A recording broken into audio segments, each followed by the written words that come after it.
Se ha hablado mucho sobre realidades alternas durante miles de años, especulando sobre la existencia de otros planos diferentes al nuestro.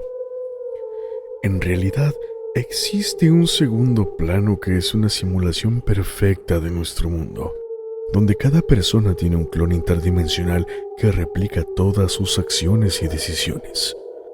En este segundo plano, el clon de cada persona lee el mismo texto en el mismo instante, pero la única diferencia es la presencia de un ser divino, también conocido como Dios, que está al tanto de todo lo que sucede en nuestra realidad a través de los reflejos del segundo plano.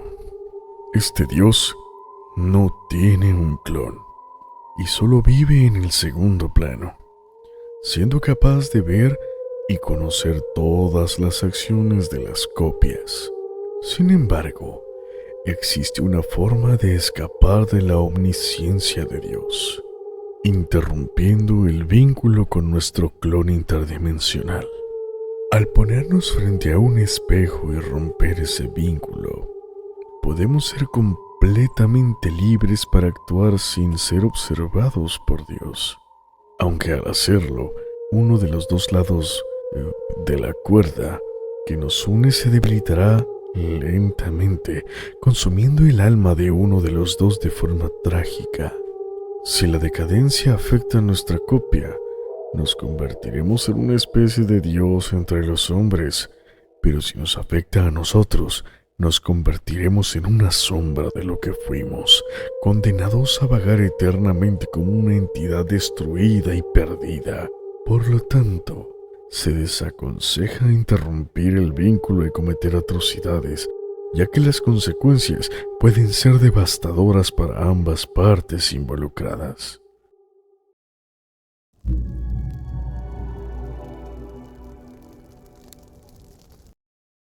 Soy un viajero en el tiempo, o más bien lo era. Podía moverme por el tiempo a voluntad, hacia el pasado o el presente.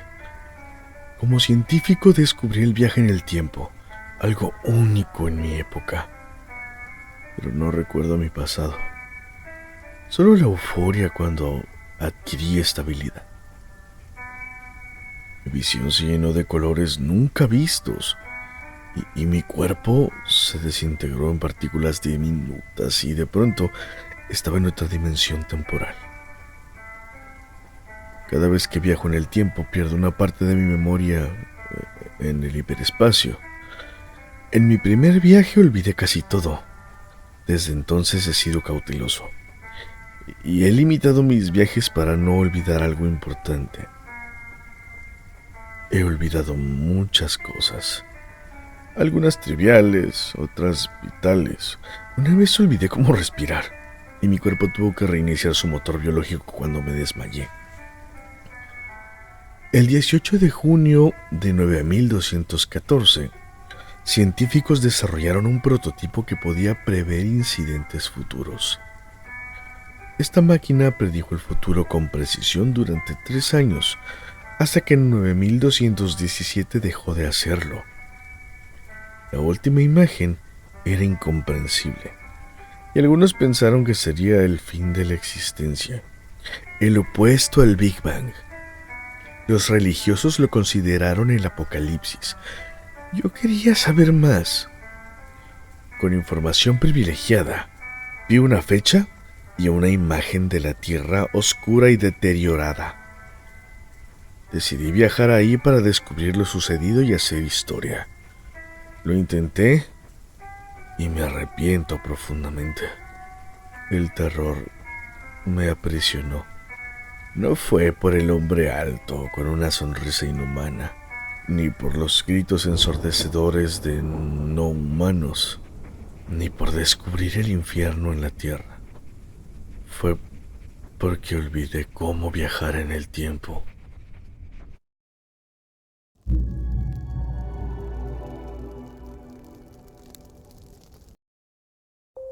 La vida de mi familia fue siempre miserable. Y no entendía por qué. Vivíamos en la pobreza extrema. Rara vez comíamos 3 veces al día y usábamos la misma agua para cocinar y bañarnos.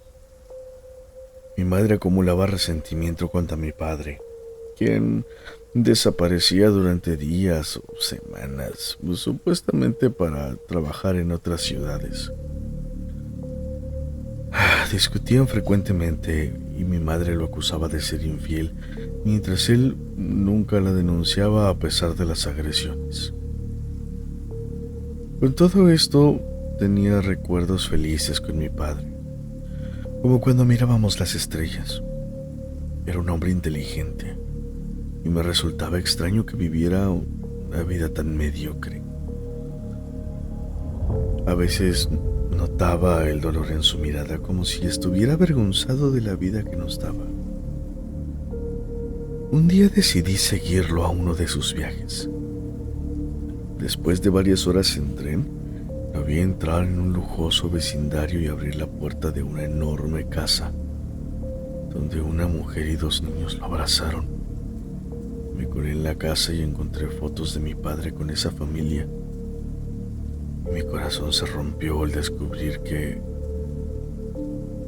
no teníamos una sola foto familiar.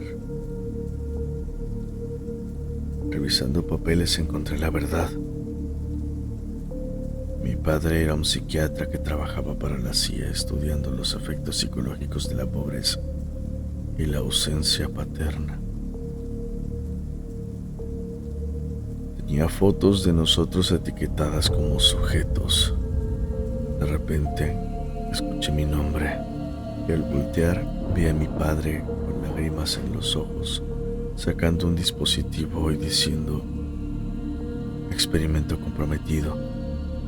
Solicito autorización para terminar.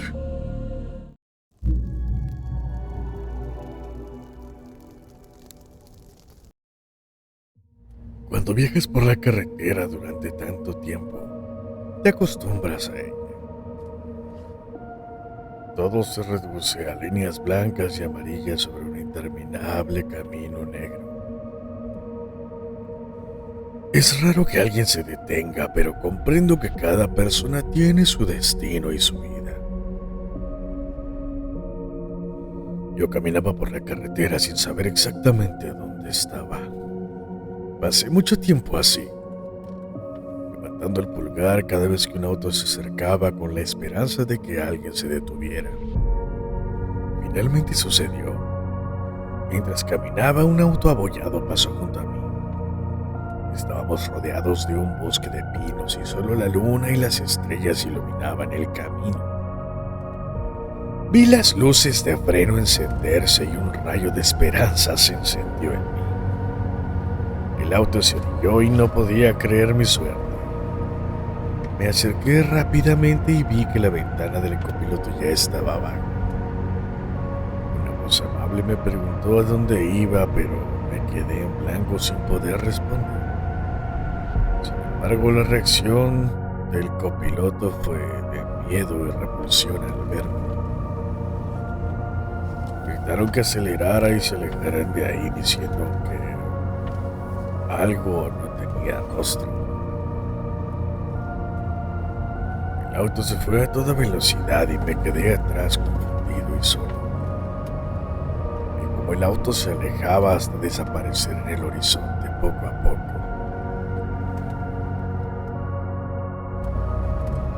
me hice más pequeño en el retrovisor hasta desaparecer. Blanca, que conducía el auto, preguntó qué era aquella cosa con voz temblorosa y lágrimas en los ojos. Puse mi mano sobre la suya y le dije que no tenía idea, pero que estaba lejos de nosotros. Íbamos en silencio intentando procesar lo que acababa de suceder. Miré mi reflejo en el espejo retrovisor, sabiendo que me estaba acostumbrando a mi nueva apariencia. Y al igual que Mao, olvidaría que alguna vez fui diferente.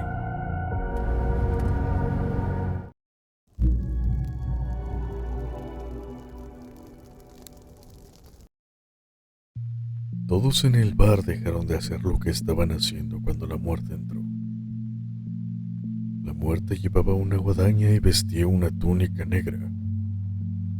Caminó hacia la barra y todos los ojos en el lugar la siguieron. Cada paso que daba hacía que la guadaña golpeara el suelo de madera con un sonido de eco sepulcral. El tabernero nervioso tartamudeó al preguntar cómo podía ayudar. La muerte buscaba a un hombre llamado José Pérez, pero el tabernero no lo conocía.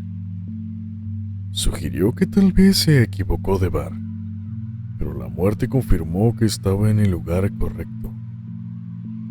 El tabernero preguntó a los clientes si conocían a José Pérez, y un hombre mal encarado señaló a otro en la esquina del bar. La muerte se acercó al hombre señalado y le preguntó si era José Pérez. José consideró mentir, pero se dio cuenta de que sería inútil. La muerte le pidió que se levantara y que se fuera. José, con voz temblorosa, pidió permiso para terminar su trago, pero la muerte insistió en que se fuera ya. José, al borde del llanto, pidió disculpas y luego escuchó que al irse debía asegurar bien la puerta.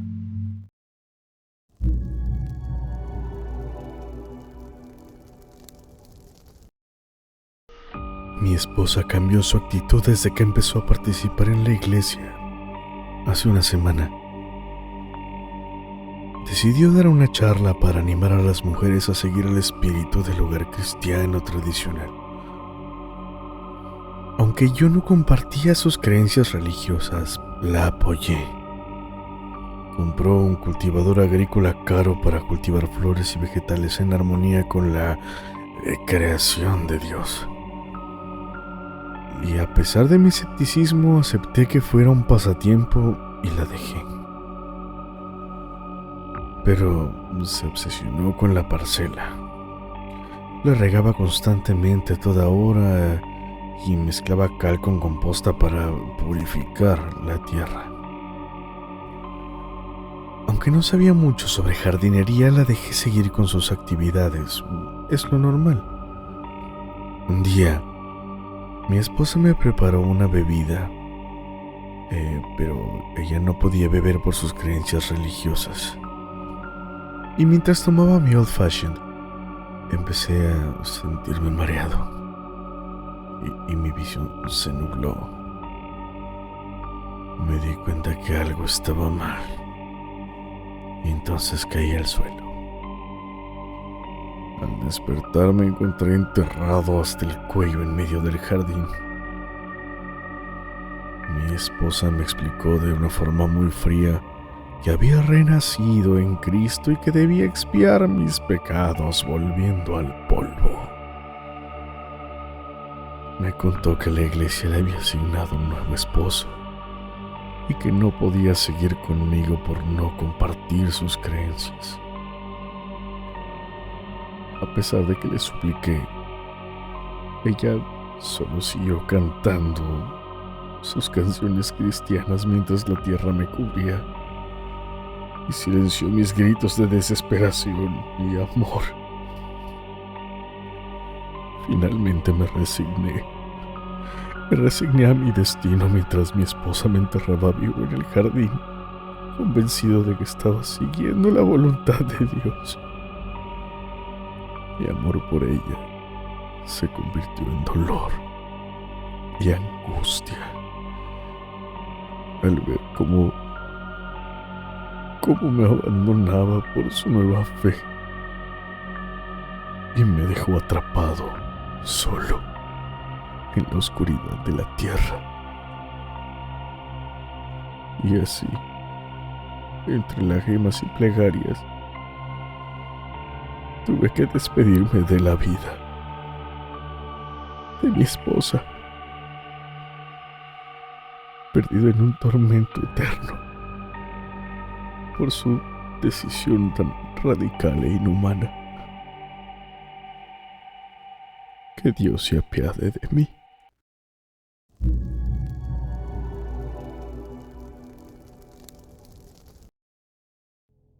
La noche que mi hermano falleció, nadie estaba en la puerta. Durante las noches anteriores tampoco había nadie ahí, pero esa noche en particular era diferente. Cuando los sonidos comenzaron, no había nadie en la puerta. Ni siquiera cuando los rasguños y los golpes empezaron, tampoco nadie estaba ahí. Cuando no había nadie en la puerta, solía abrazar a mi hermano bajo las sábanas, tratando de olvidar la ausencia. Hacía tanto frío fuera que la saliva se congelaba en la boca. Mi padre nos observaba en silencio mientras lloraba, diciendo: «Nadie está en la puerta». La mayoría de las veces nos dormíamos y las noches transcurrían sin incidentes. Al despertar encontrábamos a mamá, papá y nuestro hermano preparando el desayuno, pero esa noche, después de la muerte de mi hermano, algo cambió. Sentí una ira creciente dentro de mí. La dirigí hacia todos, especialmente hacia mi madre. Esa rabia me llevó a hacer cosas que no debía, como robar y mentir. Una noche me desperté afuera sin ropa, en medio del frío insoportable. Intenté abrir la puerta de todas las formas posibles, pero estaba cerrada. Grité y lloré, pero nadie abrió la puerta. Me acurruqué cerca de la puerta principal, casi congelado, y escuché la voz de mi padre desde arriba. «No hay nadie en la puerta». Después de tener a mi propio hijo, me di cuenta de los errores que cometieron mis padres. Ahora sé que hay mejores formas de resolver las cosas. Solo se necesita honestidad y una buena comunicación. Por eso, mientras estamos aquí escuchando los golpes y los lamentos, quiero dejar algo claro. Hay alguien en esa puerta. Pero no podemos permitir que tu madre vuelva a entrar. Al menos no hasta que haya aprendido la lección.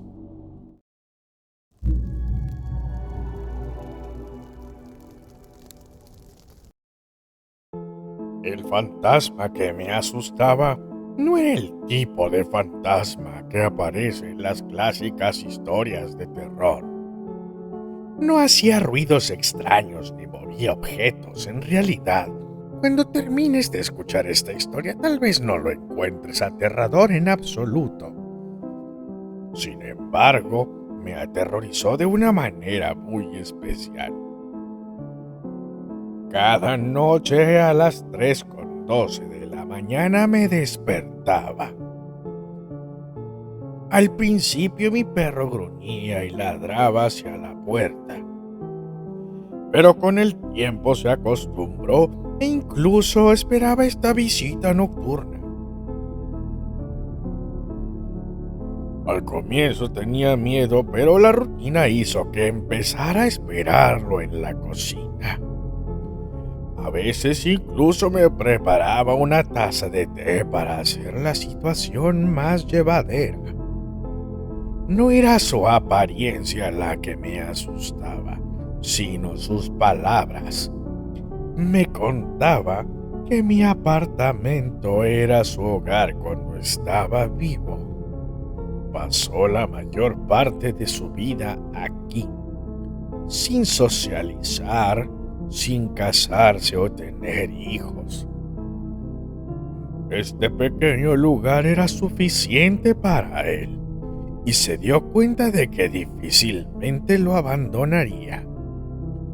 Sus pocos amigos lo fueron dejando de a poco. Los días se convirtieron en meses y finalmente en años desde la última vez que salió. Me contaba lo mismo cada madrugada con el mismo tono pesaroso. Y justo antes de desvanecerse me decía: «Te pareces tanto a mí». No creo que nos parezcamos. yo era diferente y mi situación era mucho mejor. Pero esos fines de semana solitarios se convirtieron en semanas llenas de soledad. Y las semanas en meses con nada más que mis pensamientos. Durante 65 años tuvimos la misma conversación todas las noches. No puedo recordar la última vez que lo vi. Simplemente desapareció y nunca regresó. Pasé muchas horas despierto en la madrugada esperándolo en la cocina con una taza de té, pero nunca volvió. Pero ya no estoy solo. Verán, un joven se mudó a mi apartamento y en las noches en que no puedo dormir, nos reunimos en la cocina para charlar. Es un chico encantador y se parece mucho a mí. Queremos dar un agradecimiento especial a los hijos del Averno que son miembros del canal. Ustedes nos ayudan mucho a seguir trabajando.